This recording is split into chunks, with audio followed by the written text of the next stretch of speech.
까지 읽었습니다. 오늘은 우리 홀리드림 성교원 헌신 예배입니다. 우리 홀리드림 성교원을 생각할 때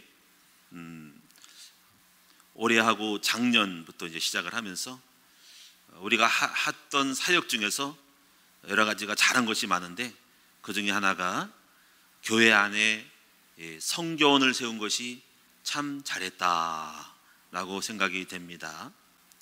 원래 이 교회 안의 성교원은 우리 신앙생활 할 때 교회마다 성교원이 거의 다 할 정도로 있었어요. 성교원이, 교회 내에 성교원이. 그래서 목사님, 사모님이 성교원을 교회 내에 소규모로 하든지, 개척교회가 이렇게 예배당에다가 의자가 없을 때 성교원도 하고 그러면서 이렇게 했었습니다. 그러다가 이제 그 교회 밖에 어린이집이라든가 유아시설이 들어가면서 정부의 보조가 들어가면서 도무지 이제 교회 안에서는 돈을 내기가 어렵고 외부에서 다 후원해 주니까 교회 밖에 어린이집으로 공립 또는 시립 이렇게 도립 유치원이 생기면서 썰물같이 빠져나가게 되었죠. 그래서 이제 교회 안에서는 성교원이 거의 줄었어요. 그래서 이제 우리 때만 해도, 우리 청년 때만 해도 그 안양의 그 성교원을 가르치는 그 이강모 목사님, 어린이집 이렇게 성교협회 그런 분이 있어가지고 거기서 성교원 교사들을 많이 배출했었어요. 그게 이제 다 사라져버린 것이죠.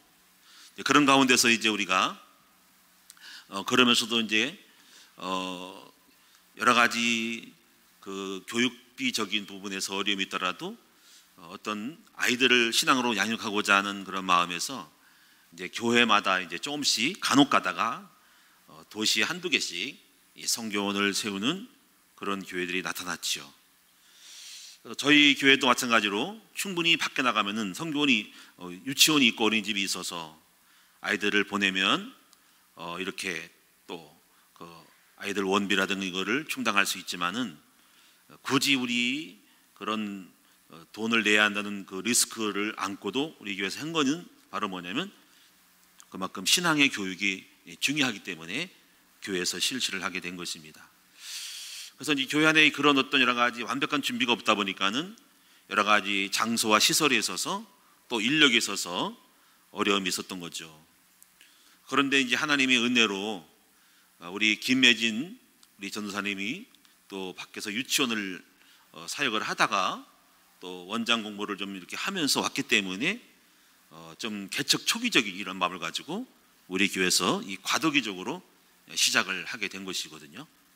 그런데 이제 참 하나님의 은혜로 이렇게 작년부터 전년까지 잘해서 아이들이 믿음 안에서 잘 자라니까 또 좀 경제적인 부담은 교회에서 이렇게 성교원으로 후원으로 낼 수 있어도 불구하고 또 그런 가치를 알고 많이 이렇게 협조해서 오늘날까지 성교원이 잘 자라게 되었어요. 그래서 이제 작년하고 올해 또 조금 장소를 좀 더 확장을 해가지고 이 3층 고등부실까지 성교원을 좀 아이들 증설해서 나가게 됐고 또 선생님들이 좀 증언이 되겠지고 이렇게 되는 겁니다. 그래서 또 이제 어느 때 보니까는 아이들이 벌써 졸업을 하는 애들이 생겼어요. 그렇죠? 이런 것들이 이제 시대적인 흐름 속에서 당연하게 나올 수 있는 부분이고 또 앞으로 이제 계속적으로 또 새로운 우리 학생들이 충원이 되면서 계속적으로 주님이 허락하시는 한 안에서 계속적으로 우리가 나아갈 생각이고 또 포기할 수 없는 하나님의 우리 큰나무교회 절대적인 교육기관이라고 생각을 하면서 계속적으로 우리가 이제 밀어주면서 우리 성도들 더 발전시켜 나가야 될 것으로 생각을 합니다. 그래서 여러분이 계속적으로 여러분 기도해 주셔서 하고 또 감사하게도 교회 안에 성교원 유치원을 하셨던 분들이 신앙인들이 또 교회 안에 많이 이렇게 선생님들이 보내주셨어요. 우리 김혜진 원장을 비롯해서 우리 김혜영 우리 집사님도 그런 어린이집을 했던 분들이고 또 이아름 사모님도 또 그런 분들이고 또 유진이 우리 또 이런 분도 우리 학생도 저 유아교육과를 나와가지고 어린이에 대한 부분이 전공이고 그러니까 이런 부분들이 굉장히 잘 맞아떨어지는 것이죠. 또 이제 앞으로도 또 새로운 인력들이 좀 그런 보충될 수 있는 소재가 좀 있어요. 쉽게 말할 수 없지만은 그래서 이제 앞으로 더욱더 인력이 보충되면서 굉장히 전문가들이 많이 나온다라고 생각을 합니다. 그래서 이제 성령 인도를 받아야 되는데, 이제 앞으로 이제 우리가 이제 또 요청이 오기를, 아이들이 증설되고 애들이 많아지면은 버스라는 부분도 좀 필요하고, 그래서 기도 제목을 잡고 현재 모금을 하고 있고, 또 1층 부분도 놀리지 말고 이거를 공간 활용을 통해서 아이들을 받아들일 수 있는 공간으로 만들어보면 어떻겠냐라는 생각을 조심스럽게 하면서 지금 기도를 하고 있어요. 또 이제 저는 이런 생각을 하거든요. 이 교회 건물을 가능하면은 예배에만 드리지 말고 저는 활용해야 된다라는 것입니다. 여러분, 얼마나 비싼 이자를 내고 이걸 건물을 짓고 나서 수요 예배, 금요 예배만 드리고 저녁 때만 쓰고 주일만 뭐 이렇게 몇 번 드리고 나서 공간을 노린다고 하는 것은 세상 사람으로 말하면은 이거는 소지가 안 맞는, 이게 안 맞는 겁니다, 이게. 그래서 충분하게 우리는 교회 공간을 전일적으로 가능하면 활용해야 된다라고 생각을 하는 거예요. 우리가 제 주변에도 큰 교회들이 많은데, 안산에도 어떤 교회가 있는데 보면은 텅텅 비어 있어요. 그렇게 큰 그 건물을 줘놓고 텅텅 비어 있어요. 물론 다른 것도 하겠지만 제가 모르겠지만은 큰 건물을 다 놀리고 있는 걸 보면서 와, 참 안타깝다라는 생각이 듭니다. 물론 이제 이거는 목회자의 마인드에 있지만은, 하여튼 저는 가능하면은 예배뿐 아니라 교회 예배당을 교육기관으로 활용해야 된다라는 생각을 해봅니다. 물론 후원을 받게 되겠죠. 그래서 하여튼 간에 잘 지혜를 짜가지고 외부에 이렇게 또 어떤 단체를 만들어가지고 건물을 같이 연계해서 사용하는 그런 다양한 방법이 있으니까, 하여튼 간에 추진은 이겁니다. 하여튼 교회 건물은 예배만 드리지 말고 마치 유대인의 그 해당처럼, 유대인의 해당은 거기는 예배도 드리고 말씀도 공부하고 자녀들을 교육하는 것이 해당이었어요. 다목적으로 섰어요.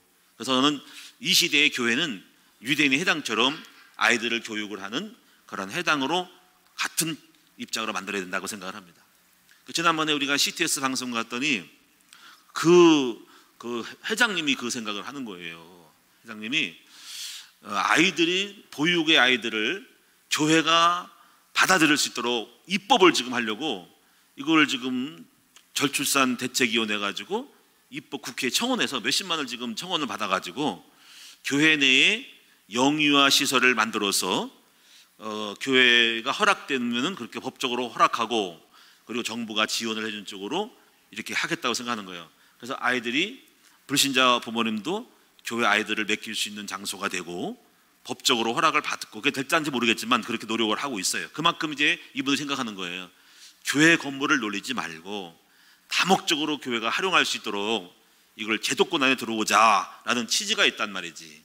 그래서 교회가 학교가 된다는 것에 동감을 하고 있고, 지금 그렇게 전부 다가 그런 마음을 갖고 있는 사람이 많이 있습니다. 어쨌거나 저희 교회도 그런 마음을 갖고 있습니다. 그래서 어쨌거나 우리는 이제 그런 마음 가지고 앞으로 이제 증축을 하게 돼도, 특별히 이제 교육관이란 말이에요. 예배당은 거의 다 만들어 놓은 거죠. 예배당은. 그다음에 소예배당 이런 게 필요한데, 또 소예배당도 마찬가지로 다 놀리고 있단 말이지. 그래서 이제 앞으로도 이제 우리가 건물을 4층, 5층 올리게 될 수 있다 은혜를 주신다면은 그 건물들은 전부 다가 예배당이나 교육관으로 만들어야 한다는 거지. 아이들 교육하는 기관으로. 그래서 이제 여러 가지 이제 설계가 복잡하겠죠. 건물이 지어지면 주차장이 필요하기 때문에 주차 대수가 늘어나기 때문에 지하실은 전부 다가 전부 철거를 하고 식당이 올라가야 하고 여러 가지 복잡한 게 있어요. 하여튼 그러나 그런 공간 활용을 위해서라도 하여튼 간에 우리 아이들을 위한 큰 성교원을 또 대안학교를 활용할 수 있는 그런 시설들을 좀 만들어서 예배당이지만 교회가 활용할 수 있도록 이런 나름대로 지혜를 얻어서 잘 연구를 해가지고 해야 된다라는 것은 변함이 없고, 하여튼 저는 교회는 학교다라는 마음을 갖고, 해당이다 이런 마음 갖고 이 건물 큰 거를 다 다시 엄청난 우리가 후대를 양성하는 교육기관으로 생각하고, 주일날, 수요일날, 금요일날 예배드리는 거로 하고, 사실 메인은 학교다 이 생각을 하고 있습니다. 다 같이 쓰는 거죠. 자, 그렇게 생각하셔서 앞으로 여러분이 기도해 주셔가지고, 그런데 이제 중요한 것도 이제 생각할 게 뭐냐면은 졸업한 아이들이 이제 어디로 가냐 이거지. 이제 그동안 성전을 통해서 은혜 받고 기도하고 예배드렸던 아이들이 이제 이제 일반 학교를 갈 수 있겠죠. 학년이 되면은 가잖아요. 물론 학교가 나쁜 건 아니면 절대 나쁜 것이 아닌데 신앙의 교육이 또 맥이 끊기죠.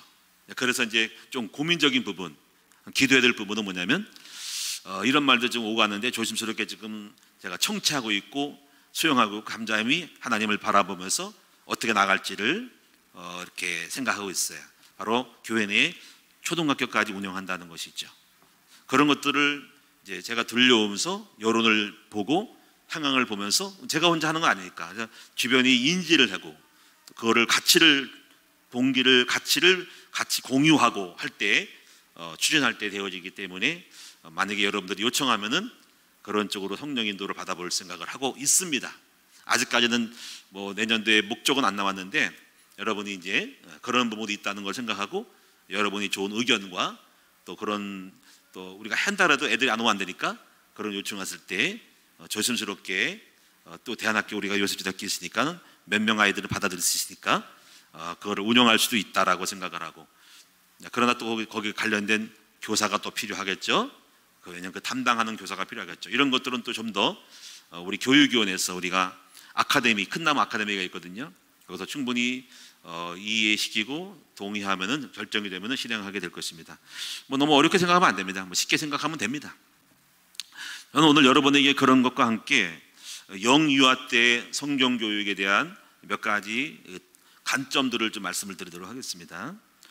첫째, 영유아 때, 그다음에 유치원 때, 유초등부 때, 그리고 중등부 때, 고등부 때, 청년 때가 이렇게 있는데 성경과 관련돼서 몇 가지의 테마가 좀 있다고 봅니다. 먼저 영유아 때는 보여주는 교육을 해야 된다 하는 겁니다. 보여주는 교육.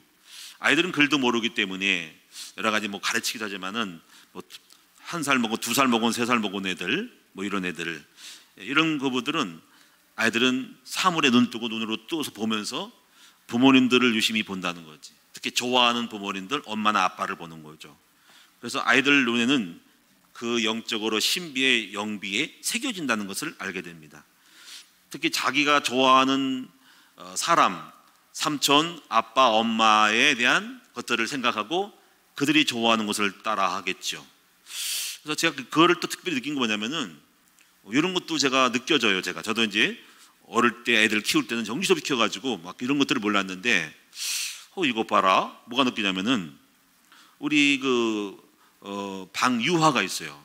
근데 유하가 내가 시키지 않는데 보면은 할아버지 의자에 앉아가지고 자기가 이렇게 하라고 가르치지 않습니다. 오늘부터 방유하 목사님이 설교를 하겠습니다. 그러는 거예요.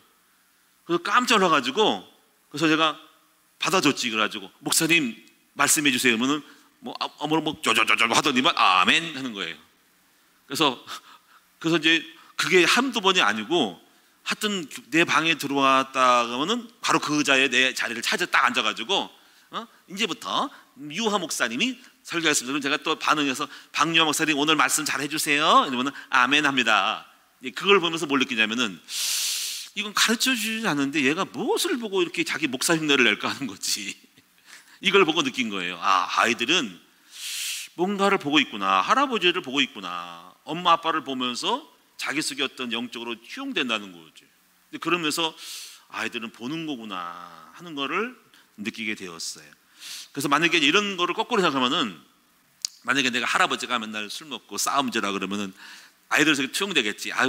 물론 나를 좋아하지 않을지도 모르겠지만은 싸움하는 이런 모습들, 한해한 모습들, 술 먹는 모습들, 인상 팍 쓰는 모습들을 보고 아이들 속에 또 뭔가 박히겠지. 이제 하여튼 감사하게도 그런 건 안 박히니까 해서 항상 일부러 또 애가 오면 이러면 항상 웃어요. 제가 일부러라도 억지로라도 유하 왔어, 우리 브라임이 왔어 하고 좋은 이미지를 주려고 애를 쓰고는 있어요. 하여튼 절대로 지금까지 한 번도 이렇게 하지는 않았으니까, 야단 안 낮췄으니까 그런 걸 안 보여주고 싶어서. 왜냐면 아이들 속에는 그런 부분이 느껴질 수 있는 부분이 있기 때문에 하여튼 간에 이미지 관리하려고 애를 쓰고 있습니다. 하여튼 간에 아이들이 자기도 모르게 이렇게 방에 있다가 할머니랑 있다가 영상 보면은 야 할아버지가 목사님이 설교한다 이걸 보면서 뭔가가 느껴지는 바가 있겠죠. 그래서 제가 느끼는 것은 영유아 때는 보여주는 것으로 아이들이 각인된다라는 것을 느끼고 싶고요.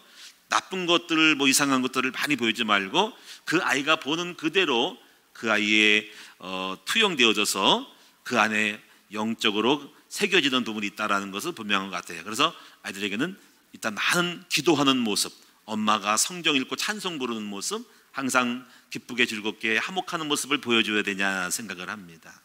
그다음에 두 번째 부분은 아이들이 크고 조금 이제 5살, 7살 때 부분은 저는 이 생각을 해요. 자기들만의 성경책을 가지고 다니도록 이런 지도를 해야 한다는 거죠.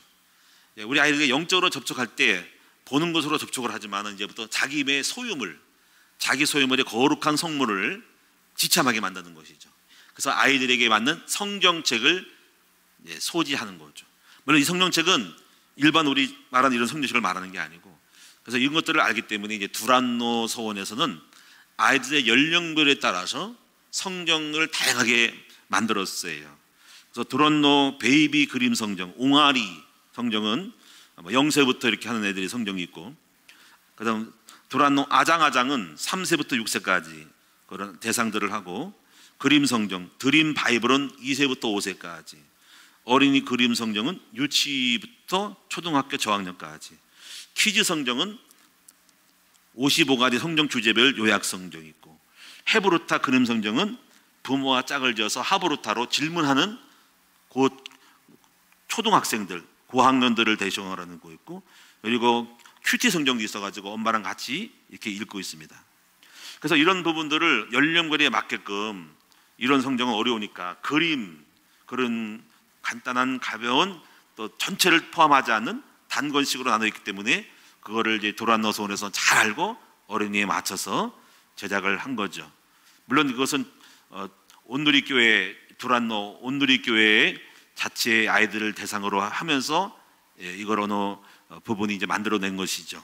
그래서 이런 것들을 연령별에 맞게끔 매입을 해가지고 부모님들이 한번 알아보셔가지고 아이들과 함께 그 책을 갖고 다니게 만드는 거지. 그래서 그런 작은 그림 성경책에 이름 쓰기, 같이 이름 써주고, 그리고 이 책이 성경책으로서 소중하게 간직하게 되고, 그래서 보물처럼 여기게 만들면서 이걸 소지하는 거죠.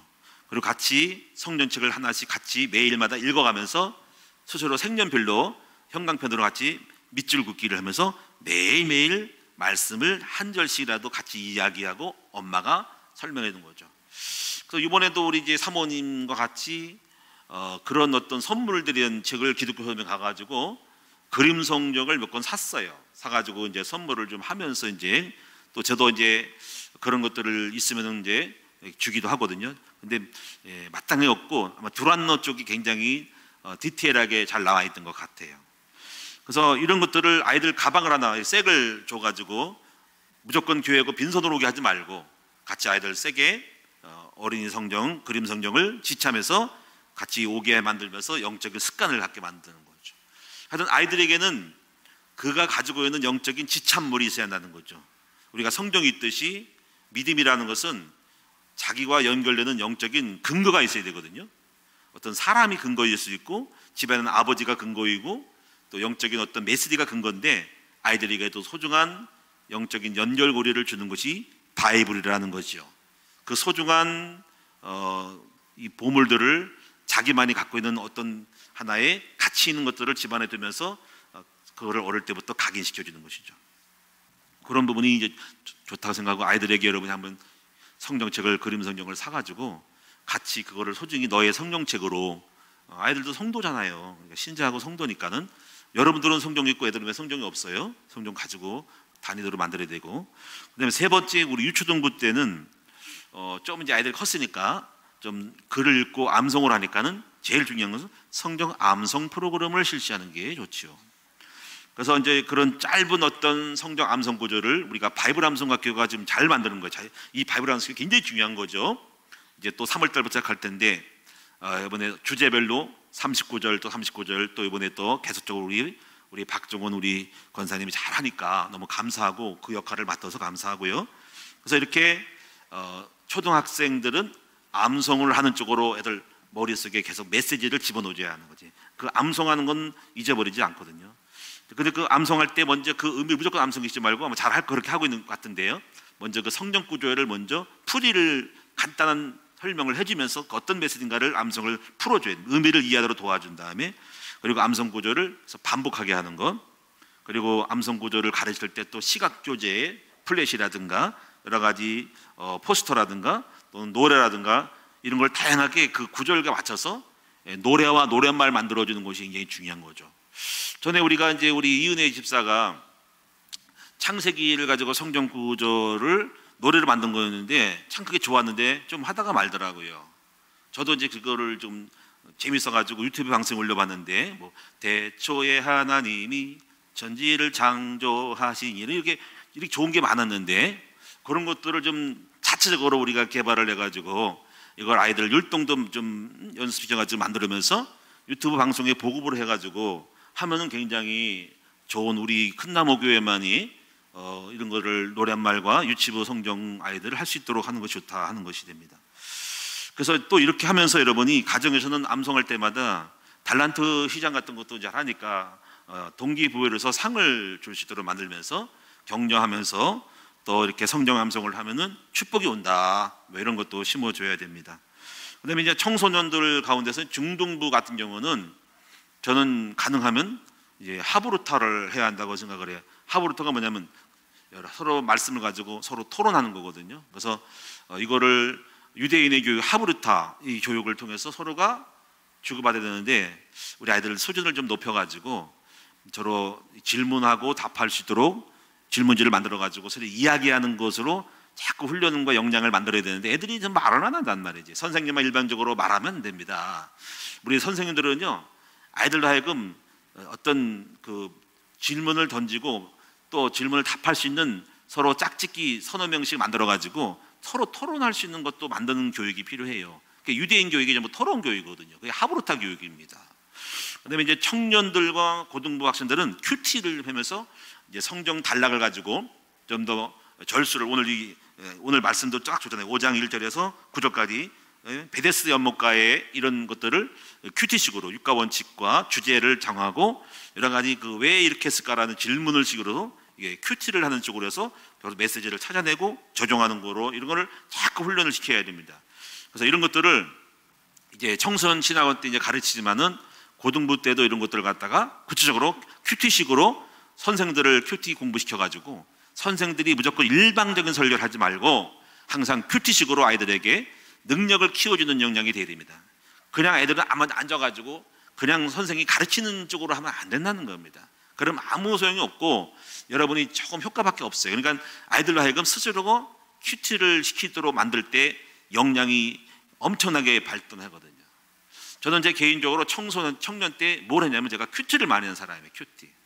이 큐티를 엄청나게 스스로 성경을 읽고 큐티를 하면서 엄청난 시너지 효과를 받은 적이 있거든요. 그게 두란노 소원에서 제가 두란노 교회에서 온누리 교회에서 큐티를 배우면서 그거를 집중적으로 몇 년 동안 깊이 성경 큐티하면서 배웠기 때문에 그 효과를 알고 있습니다. 이제 그래서 교회 역할에서는 주교 기관에서는 가정으로 거기에 단계별로 필요한 어떤 교육기관에서 암송 구조를 제시하거나 여러 가지 다양한 성경 구조의 성경 책들을 소개하거나 그런 것들을 교육을 위한 소스를 많이 제공해 주도록 만들어야 된다는 것입니다. 그래서 하여튼 기도를 좀 하시고 여러분이 영유아 때 이 성경에 대한 것과 접촉하도록 아이들 교육을 해야 된다. 자, 오늘 여러분이 이제 베데스다 38년 된 병자 이야기를 간단하게 설명하겠습니다. 오늘 본문은 38년 된 병자를 예수님이 고치신 장면이 나옵니다. 오늘 여기서 우리는 안진뱅이는 어떻게 해서 이 병을 고쳤을까라는 주제가 됩니다. 첫째로 나면서 안진뱅이 됐다. 근데 38년이 됐다라는 것이죠. 여기서 우리가 몇 가지 이제 조사를 해보면은 이 안진뱅이는 당시의 의학으로는 고치기 힘든 불치병일 수 있습니다. 아마 현대의학에도 이미 안진뱅이 된 사람을 고치기는 쉽지 않았을 겁니다. 근데 여기서 우리가 이 베데스다 연못가의 대형 내용을 살펴보면은 천사가 내려왔을 때 먼저 물이 흔들렸을 때 먼저 뛰어든 사람이 병을 고친다라는 전설이 있었다라는 건데요. 근데 실제로 지금 현재 예루살렘 동쪽인 거기에 양문 곁에 이 베데스다 연못가 있는데 뭐 사실적인지 아닌지 몰라도 그렇게 추정하고 있습니다. 그런데 이제 그런 조사를 해보면은 우리는 여기서 천사가 내려왔다고 해서 물이 움직였다고 하는데 일반적인 그 과학적인 상식으로 보면은 그게 간헐천이라 가지고 물이 오늘날 때가 되면 끓는다는 거지. 아마 온천이 아마 물이 넘쳐가지고 아마 물이 채워져서 끓는 물일 때, 그 끓는 물 갖다가 끓을 때 그때 아마 온천 유황물이 올라가서 천사가 그때 왔다는 표현을 쓴 것 같은데, 하여튼 그렇게 해서 이렇게 이런 베데스 연못가에 기적이 있다는 겁니다. 이 베데스다라는 뜻은 베트헤스다라는 뜻의 아람어의 헬라어 번역인데 바로 자비의 집이다라는 뜻이에요. 자비의 집. 예루살렘 북동쪽에 양문 곁에 있다. 양문이라는 것은 양이 지나가는 게이트예요. 그래서 양문, 시프 게이트, 양들이 통과하는 문으로 양문이라, 양떼를 몰고 갈 때 그 문을 통과했다는 것입니다. 그래서 우리가 이제 그 성지순례를 할 때 그 양문 곁에 성안내라는 교회가 있는데, 소문에 의하면은 어떤 학자들에 의하면은 그 안내교회는 예수님의 외할머니가 거기 거주했던 집을 기념해서 지은 것이 성안내라는 그런 전설이 있다라는 것만 참고로 알면 되겠습니다. 근데 우리가 여기서 이제 어떤 걸 여러분 깨달을 수 있을까요? 이 38년 된 병자가 여러분이 물이 천사가 왔던 가끔 움직였던 간에 먼저 뛰어들어간 사람이 거기서 병을 고친다는 거잖아요, 그렇죠? 근데 이런 것들은 이거 특수한 거죠. 그리고 이 사람은 몸이 병들었기 때문에 뛰어들 수가 없죠, 그렇죠? 왜냐면 건강한 사람이 뛰어들때 그것도 안 되고, 아니면 옆에 누가 도와줘가지고 언제 뛰어들지, 언제 물이 동할지는 알 수 없어. 마냥 기다릴 수 없으니까 포기하고 집에 가겠지. 그러니까 이것도 결국 보니까 누가 열심히 노력을 해서 열심히 먼저 여땅하고 물이 움직일 때 뛰어들어가는 거죠. 근데 그것도 확률이 별로 없죠. 몇 명이나 고칠지를 모르겠어요. 그러니까 이런 것들은 결국 뭐냐면 이거는 인간의 힘으로는 해결할 수 없는 불가능한 겁니다. 이런 것들도. 그러니까 자기에게 기회가 오진 않죠. 그래서 이게 여기서 율법이라는 것이 나오는, 율법은 노력으로 하는 건데 결국 이 노력 가지고는 이 사람은 자신의 힘으로 누가 도와주지도 않고 여전히 안진병이기 때문에 그 물이 동할 때 기어다니고 걸어가는, 끌고 가는 순간에 이미 누가 뛰어드니까는 결국 번번이 허탕칠 수밖에 없는 불가능한 현실이라고 할 수 있죠. 그래서 이것은 결국은 안 되는 겁니다. 그 중에 뛰어난 사람이 한 명 고쳐도 그거는 특수한 거죠. 여기서 우리는 복음과 율법이 있어요. 여러분, 율법은 노력으로 해야 하는 거예요. 그리고 그 확률은 1등, 2등은 얼마 안 된다는 거죠. 그래서 복음은 무엇이냐면 복음은 보편적이라는 거예요. 보편적. 복음이 복음되는 건 뭐냐면 누구나 다 구원의 기회가 있고, 100명 중에 한두 명만 구원받는 것이 아니라 100명이 다 원하기만 하면 될 수 있도록 하는 것이 바로 복음의 원리라는 것을 아셔야 된다는 거지. 그래서 여러분이 이제 이 교회가 교회도 마찬가지로 여기 문턱이 높으면 안 되는 거죠. 문턱이 높으면은 그 옛날에 여러분 캐톨릭 당시의 교회는 너무나 사람들이 많이 오니까 제도를 만들었어요. 그래서 세례를 받고 그 캐톨릭 당시의 교회에 들어오는 건 1년이 걸렸다는 거지. 그래서 만든 것이 학습과 여러분이 그 교육이라는 거죠. 학습 교육을 해서 6개월 하고 또 1년 해서 그 당시 그렇게 해야만 된다는, 걸른 거예요, 걸른 거. 그러면 그걸 갖다가 그대로 또 도입을 해가지고 요즘에도 뭐 학습을 한다고 하는데 그 당시는 안 맞는 겁니다. 그 당시와 현재랑 안 맞는 겁니다. 충분히 여러분이 예수 그리스도를 영접하면 바로 세르는 것이 학습이 어디 있습니까? 여러분 초대교회도 주 예수를 믿어라 회개하면 마땅 3,000명 있을 때 바로 그때 회개하고 바로 세례를 주는 거란 말이지. 이걸 학습이라는 거는 중세교회가 만든 거예요. 그런 거를 여러분 이제 참고하게 되고, 그래서 교회 문턱이 그 멤버가 있어. 아무나 교회가 들어오는 거야. 1년이 지나도 못 들어와. 그게 교회가 아닙니다. 누구나 와서 돌아와서 은혜 받고 있다가 나중에 이제 예수님이 사거리께서 다 오라 그러고 나중에 흰옷 입은 사람이 나중에 천국에 가고 혼인잔치 참여한다고 되는 것이지, 애초부터 많은 문턱이 있다고 하는 것은 복음은 아니라는 것입니다. 그래서 이 원리가 뭐냐면, 그래서 복음은 누구나 다 받을 수 있는 축복이라는 거죠. 그래서 여러분 학교를 세울 때도 이런 원리가 있어야 돼요. 우리가 학교를, 저도 이제 우리 애들을 키우면서 대학교를 보내려고 애를 썼잖아요. 우리 이제 아이들을, 우리 자녀들을 우리 이동준부터 검정고시 보면서 다 했단 말이에요. 그런데 학교가요, 이게 특수학교야. 이게 절대로 보편적으로 갈 수 있는 학교는 못 됩니다. 그래서 내가 여러 가지로 이게 참 큰일이다. 어떤 기부금이 막 1, 2천, 2천 가는 거죠. 그 다음에 이제 그 당시만 해도 제가 부천에 갔더니 대안학교인데 150만 원이라는 거예요. 그 내가 틀렸다. 너는 못 가겠다. 속으로 화가 나더라고. 그게 무슨 대안학교야. 특수학교지. 거기다가 뭐 제주도 가면 뭐 한 번에 5천만 원 내야 되고, 기족이 학교 가면 200만 원. 송도 갔더니 송도 뭐 채덕인가 갔더니 이렇게 대충 물어보니까요, 거기도 엄청 돈이 들어가고 한 달에 학비가 엄청 들어가지고 저거는 기숙학교야. 이거는 복음이 아닌 거야. 복음은 보편적인 거야. 그러면 나 같은 사람도 목사님도 못 가는 학교, 여러분 여기 대한민국 우리 큰 나무에서 갈 사람 아무도 없어요. 누가 가서 돈 150, 200 내고 갑니까?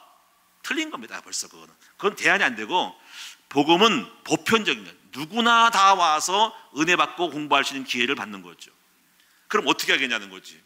그래서 제가 이제 그래서 하다가 포기하고 이제 간신히 저 배락교를 보내면서 안 되겠다, 내가 세워야 되겠다 해서, 그런 비전이 마인드가 뭐냐면은 우리는 일반 애들 누구나 오면 올 수 있는 학교, 그리고 후원을 해서 도와줄 수 있는, 그게 쉽진 않겠지만 그렇게 학교를 모델을 만들어야 되겠다 해서 다 누구나 와서 공부할 수 있도록 도와주고, 그리고 나서 나갈 때는 좀 여러분이 지금 일단 들어왔기 때문에 공부를 잘하면서 실력껏 나가는 건데 이렇게 만들어야지. 초창부터 아예 너 돈 많이 내야 돼. 기부금은 2천만 원, 3천만 원 해야 되고 너 맨날 150 낼 수 있으면 되는데 그것도 함부로 내는 거야. 한 달치 안 받습니다. 제가 배락교도 갔더니 일단 6개월 이상 내야 됩니다. 1년치 이상 내야 됩니다. 왜냐하면 중간에 한 달 내고 못하면 안 되니까. 그 다음에 여행비까지 캐나다인가 뭐 중국까지 해가지고 400, 500, 600 내야 되고, 그 다음에 학비를 갖다 1년치 내야 되니까 벌써 1,000, 2천만 원 들어가는 겁니다. 야, 이것도 힘들어요. 그러니까 이런 부분 속에서 결국은 답이 없다. 그래서 이제 우리 큰나무교회가 복음적인 학교를 만드는 거는 정말 가난한 애들 올 수 있도록 하는 거죠. 저를 생각해 보세요. 제가 어릴 때 부모도 없고 돈도 없는데 저 같은 사람들은 공부를 하고 있어 못하겠네? 그게 아니잖아요. 근데 여러분, 저는 학원도 다녀본 적 없지만은 제가 만약에 그런 처지였다면 나도 가고 싶어도 못 가는 그런 엄청난 학교를 만났을 때 나는 그 학교에 못 가는 거예요. 나 같은 사람은 절대로 공부를 할 기회가 없는 거지. 그럼 나 같은 사람이 바보입니까? 멍청이 아니잖아요. 적어도 제가 이렇게 만들어 왔는데 저같이 영적으로 좀 조금만 공부를 시켜 도와주면은 좀 나름대로 뭔가 만들어져 가는 사람이 애들이 많다는 거지. 근데 그 애들과 돈부터 천부터 막혀 있어. 교회는 그러면 안 되는 거지. 그래서 제가 이 학교를 세울 때는 누구나 와서 공부할 수 있도록 만들어주는 마인드를 갖고 있다는 거지. 그거를 우리는 좀 도와주면서 우도로 만들어야 한다는 것이 제 사상이고, 그래서 그거를 위해서 결국 경제가 들어가니까 후원금을 만들어서 이거를 도와주겠다라는 생각을 하고, 일반 학원에서 못 가도 여기서는 갈 수 있도록 만들어주는 소수 장학금을 주겠다라는 것이 제 마인드입니다. 어쩌고 잘 될지 안 될지 하나님께 아시겠지만은 제 소신은 그렇습니다. 누구나 와서 공부할 수 있는 그런 학교를 만들자. 이것이 센스에 대한 거고, 이것이 보편이고, 이러면 엄청나게 올 수 있습니다. 그리고 걸러져고 공부는 능력껏 하는 거죠. 그런 부분들을 만들 때 이것이 교회의 대안이지, 특수하고 고급적인 학교를 만들어 놓으면 그건 돈 많은 사람이고 여기 동네는 안 먹히는 거예요. 그거는 복음이 아닌 것입니다. 자, 중요한 건 여러분이 그래서 두 번째 보시면은요, 그래서 여기서 결국 이 안진뱅이 같이 이 사람도 못 가는 거야. 이 사람도 못 거친 거야. 결국 안진뱅이로 죽는 거야. 여전히 가난한 아이는 교회조차도 그런 답이 없기 때문에 공부 못하는 거. 결국 다 교회도 답이 아닌 겁니다. 교회도 희망이 아닌 겁니다. 교회는 그나마 교회는 뭔가 올 줄 아는데 교회도 돈 많이 들어가. 교회가 하는 것도 몇 배 들어가고 답이 아니하고 다 포기할 수밖에 없는 그런 현실은 결국 교회는 세상의 희망이 아니라는 거죠. 주님은 여기서 돈 많이 내야 구원받는다고 하지 않았습니다. 누구나 공짜로 거저 오라 그랬지. 그런 마음을 갖고 있어야 한다는 것입니다. 자, 그럼 두 번째 부분은 뭐냐면요, 여기서 중요한 거는 우리 예수님이 안진뱅이를 보고 무조건 기회 준 게 아니라 이렇게 말했어요. 예수님이 물었습니다. 네가 낫고자 하느냐고 물었습니다. 여기서 낫고자 한다는 말은 뭐냐면요, 이걸 왜 물었을 것 같아요? 그것은 바로 너의 의지를 물어본 거예요. 너 안진뱅이 의지를 물은 거예요. 너 낫고자 하냐? 끝났어요. 별 틀렸어요. 안 할래요? 그러면 주님은 딴 동네로 갔을 거야. 다른 사람이 갔을 거야. 또 물어볼 거예요. A에게 물어서 아유 나 싫어요. 아유 끝났어요. 당신이 뭐라고 나한테 그런 물지도 마세요. 나는 이미 포기했어. 그러면 그래 알았다 포기하라. 옆 동네로 가서 너 낫고자 하냐? 그러면 저는 낫고자 해요. 그러면 그래 내가 너와 역사하겠다 이런 거지. 여기서 중요한 것은 왜 물었냐는 거죠. 여기서는 이렇게 대답해야 돼. 주님 저는 낫기를 원합니다 라고 말해야 한다는 거죠. 하나님은요 우리가 의지가 있을 때 역사하시는 하나님이에요. 안 그러면 무조건 일방적으로 역사해 버리지. 주님은 사람 아무리 역사해도 하나님은 인간이 스스로 의지가 있어서 주님 저 부자 되기를 원합니다 라고 할 때 역사하는 거예요. 하나님 물어보죠. 여러분 오늘 내년 뒤에 여러분이 건강하게 원합니까? 주님 저 건강하게 원하니 건강을 주옵소서 라고 말해 줘야 돼요. 부자 되기 원하니까 부자 필요 없으면 그래 알아서 살아라. 네. 주님 저 가난을 싫어요. 지금 이 연봉이 너무 싫어요. 저 부자 되기 원하고 돈 많이 벌기 원합니다. 그래 내가 그렇게 해주마 하는 겁니다. 하나님이 저에게 물어봅니다. 야 너 목회 얼마큼 할래? 저는 목회 100명이 비면 싫어요. 저는 크게 목회하고 싶습니다. 이렇게 저는 원했고 그렇게 또 마음을 갖고 있고 그렇게 만들어 주셔요. 제가 많은 목사들을 보면 원하지를 않아요. 절대로 큰 교회를 원하지 않습니다. 저는 그렇지 않습니다. 저는 큰 교회가 있어야지 큰 일을 할 수 있다고 생각하는 사람이기 때문에 이대로 만족할 수 없어요. 저는 주님 저에게 축복 주시고 크게 부응하세요. 그래서 교회 이름도 큰 나무교회 아닙니까? 오늘 저는 주님은 물어보는 거죠. 여러분이 무엇을 원하냐? 네가 낳고자 하느냐 하는 거죠. 네가 부자 되기 원하느냐? 네가 자식이 잘 되기 원하느냐? 네가 뭘 하기를 원하느냐? 내가 이렇게 하기를 원합니다라고 말해주는 사람이 되시기를 바랍니다. 그래서 하나님의 역사는 할 의지가 없는 사람은 그냥 아무것도 안 주십니다. 그래서 하나님은 뜻이 있는 자, 의지가 있는 사람에게 역사하시는 겁니다. 세상의 속담에도 뜻이 있는 곳에 길이 있다고 한 것이죠. 그래서 뜻이 있는 자는 자기의 뜻이 이루어지기를 기도하죠. 그러니까 기도라는 건 뭐냐면 바로 그것이 하나님 앞에 나의 뜻이 이루어지기를 원하는 것이 기도가 자신의 의지를 말하는 거예요. 기도하지 않는 자는 얻지도 못하는 겁니다. 기도 안 한다는 것은 알아서 해주세요. 그래 하나님 알아서 안 주시는 거죠. 기도는 뭐냐면 나는 이거를 원하며라고 적극적인 하나님과 도전하고 대시하는 것이 기도예요. 그래서 무엇인지 여러분이 구해야 된다는 거죠. 그래서 성경의 야고보서 보면 너희가 얻지 못하면 구하지 아니하며 구해도 얻지 못하면 자기 정욕으로 쓰려고 잘못 구한다는 동기 때문에 그렇지 사실은 누구나 원해야 되는 거죠. 하나님은 원하는 자에게 역사하시는 하나님이라는 걸 명심하셔서 여러분이 오늘부터 여러분이 오늘 이 말씀을 통해서 주님이 여러분에게 각자 물어보셔요. 한 해가 지나가면서 그리고 너희 24년도 너희는 무엇을 원하느냐 할 때 대충 해주세요. 알아서 해주세요. 하지 말고 주님 저는 이것을 원합니다 라고 분명히 말해주는 여러분 됩시다. 주님 저는 결혼하기 원합니다. 자녀를 낳기 원합니다. 지금보다 연봉이 배가 되기를 원합니다. 저는 내년도에 하나님 우리 학교가 큰나무 학교가 등록하기를 원합니다. 그리고 초등학교도 세우기를 원합니다. 분명히 저는 말했습니다.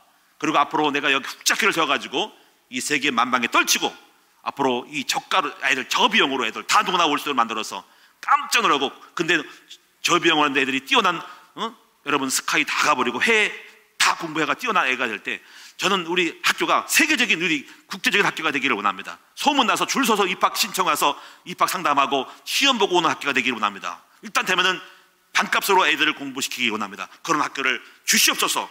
주님은 그 믿음대로 될 것을 분명히 믿습니다. 결론입니다.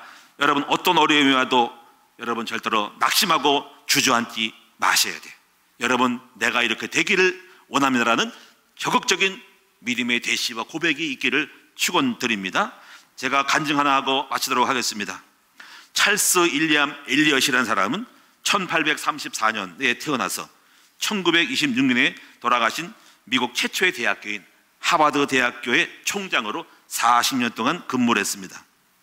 이분은 학문 중심의 바로 문과를 이공계 대학으로 바꾸고 그래서 생산성이 있고 공부만 하는 것이 아니라 과학 중심의 이공계로 바꿔버렸어요.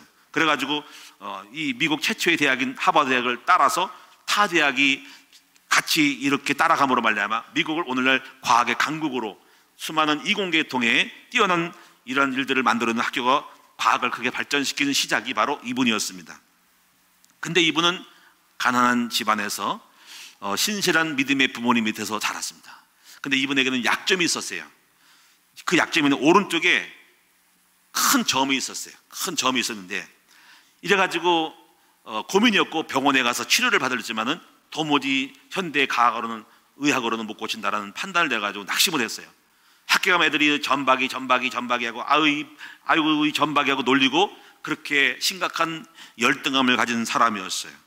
그래서 이제 우울증에 걸려서 세상 만사를 포기할 정도로 낙심하고 있었는데 그리고 막 울고 그러고 상심하고 있었는데 그에게 어머니가 다가왔어요. 어머니는 이렇게 말했어요. 그래 너는 분명히 네 오른쪽의 얼굴에 큰 점이 있어서 약점이다 한다. 그러나 그것은 변하지 않는 너의 현실이고 그런 사실이다. 그러나 그것은 너의 신체이지 너의 인격까지 나쁜 것이 박혀있는 것은 아니다. 너희가 약점을 보고 너가 약점 보고 실망하지 말고 그 약점을 커버링할 수 있는 너의 인격의 장점을 키워나가면은 사람들은 너의 약점을 보는 것이 아니라 너의 장점 보고 그 장점에 끌려서 너를 도와주고 너를 신뢰하고 너와 함께 할 것이다. 이렇게 말했어요. 아, 내가 약점만 보고 방황했구나. 내 속에 인격이 전박이 아니구나. 자기 속에 있는 인격을 개발하기로 결심을 했어요. 그래서 부단히 노력을 해가지고 여전히 신체 약점에도 불구하고 그 인격의 감화 감동 속에서 그가 훌륭하게 되어져가지고 하버드대학 총장이 된 겁니다. 얼마나 오래 했으면 40년 동안 해가지고 그 훌륭한 미국의 역사적인 인물 한 사람이 바로 이 사람, 바로 찰스 윌리엄 엘리엇으로 인명사전에 나온 사람이에요. 이 사람이.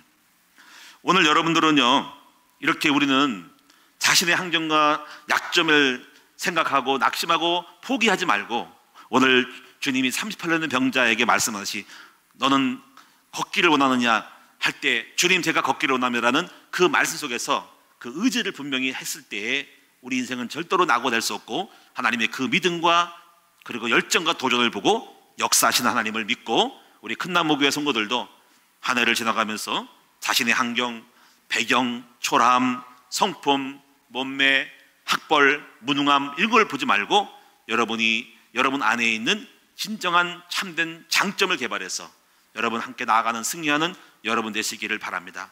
저도 마찬가지로 저 약점이 많은 사람이었어요.